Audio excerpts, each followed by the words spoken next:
నీవైతే ఈనాడు మానవుడైతే దేవుని ప్రేమను గుర్తించకుండా, దేవుడు నీ కొరకే చేసిన కార్యమును గుర్తించకుండా పాపములోనే జీవిస్తున్నావు, పాపపు కార్యములను చేస్తూ ఉన్నావు, నీ యొక్క పాపం వలన కలిగిన భ్రమ చేత జీవిస్తూ ఉన్నావు.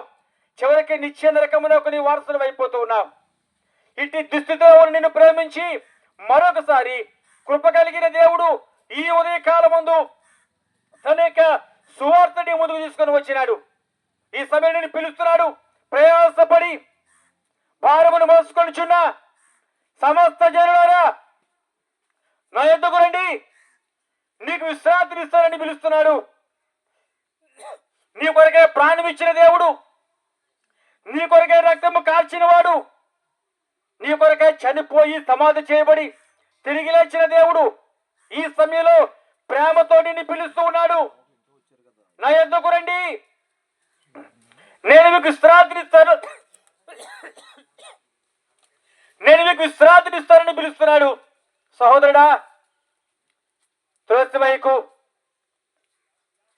నిన్ను ప్రేమించిన దేవుడు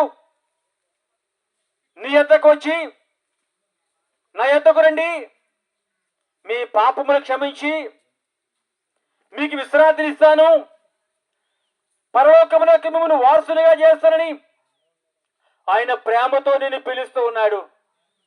ప్రేమతో నిన్ను ఈ సమయంలో ఆహ్వానిస్తూ ఉన్నాడు. దేవుని యొక్క ప్రేమ, దేవుని యొక్క ప్రేమ వార్త ఈ సమయంలో నీకు వినబడుతూ ఉంది. సహోదరుడా, సహోదరి, త్రోసివేయకు, నిర్లక్ష్యము చేయకు. ఒకవేళ త్రోసివేసి నిర్లక్ష్యం చేసి నీ పాపములోనే ఉండి నీవు మరణించినట్లయితే నీ యొక్క పాప శిక్షను అనుభవించక తప్పదు. అదే అగ్ని గుండమని రాయబడింది.